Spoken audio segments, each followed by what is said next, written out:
The best advice I got in Anambra State to stop crime in a place called Opiweka was I got the advice from a madman. I don't carry come again.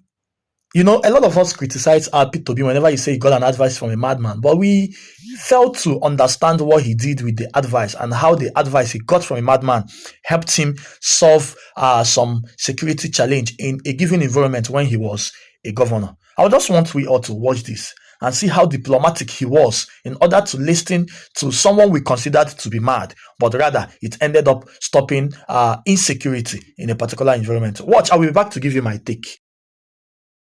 You must have heard my famous language about how I stopped crime in a place in Anambra State, in a place we call Opiweka.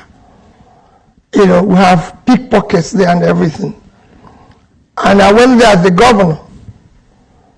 And there was a madman there. He kept insisting he would talk to me. And as everybody said, but the man is mad. I said, let's listen to him. And he told me, he said, the people who come to steal comes from here. See these barracks? You either remove this military barracks from here, or they will stop. Because they go in there and out. It was a madman. But he stays there every day. So he has the local knowledge of what is happening there without the people knowing, because they took him that, okay, it's not part of their problem, it's not up there, but he observes what is happening there. So a leader must listen to people. You must learn always. If you stop learning and listening, you shouldn't lead. It's critical that we know we need to provide security. I lived in England for a number of years, and I had a partner, very good man. Very good man. I'm sure Professor Ludo knows him very well, Mr. Hardin, and he had a fixed deposit in a bank of about £5 million. And I was the chairman of a bank. And I said to him that we're paying him 2%. So it was only £100,000. And at that time, banks were giving interest of 20-25%. And I went to him and said, Mr. Hardin, since you said you're going to give them additional £1 million, why don't you give it to me? So that I can give you maybe 15%, more than they pay for this 5. He said to me, okay, we'll go for dinner and talk about it. And he took me to dinner. And when we finished, he told me, Peter, let me tell you, peace of mind is included in this 2%. You can give your... That he has planned his life. That has planned his life on this 2%. He doesn't want the 15. I can keep the 15. And that is the foreign investor you want to attract. Because he needs to have peace to enjoy his 1% and everything. And that's it. When I came into office in 2006, the budget has already been passed to rebuild the government house, that is the office of the governor. The budget passed was 298 million. That was the cost to rebuild it. The house where the governor resides, which is the governor's lodge, the budget pass was 486 million. It's approved budget. Contract we awarded.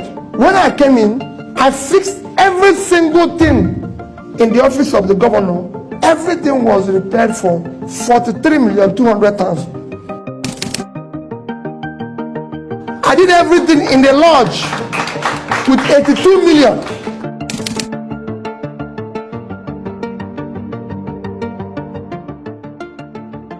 The money we've borrowed and consumed or thrown away, if we are taking just 10% of it, 5% of it and thrown to the textile industry, Nigeria would have been a different place. We can earn more money from exporting textiles and garments than we earn from oil. Oil is just giving us $15 billion. Here, Bangladesh is doing $36 billion from garments, textiles, and Vietnam is doing $32 billion. They are more than oil, so we can do more. All you need to do is to remove Nigeria from consumption to production. I know how to do it. Nigerians, I still want to ask this question. What else do we want that we've not gotten from this man called P2B? What else do we want as Nigerians?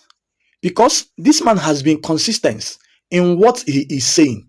He has been so consistent in what he is doing. His character, he has done it before, he has proven it, and he keep letting us know that the record is there. Remember, in 2023, he said, go and verify.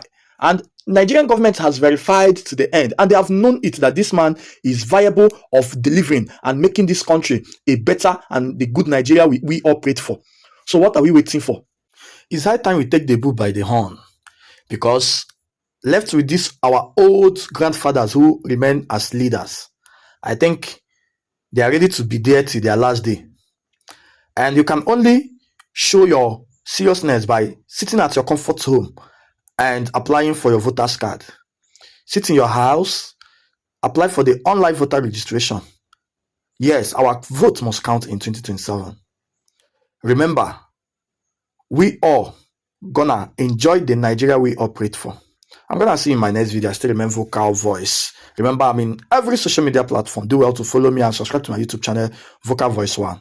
I will see you again. Peace and love, if you like.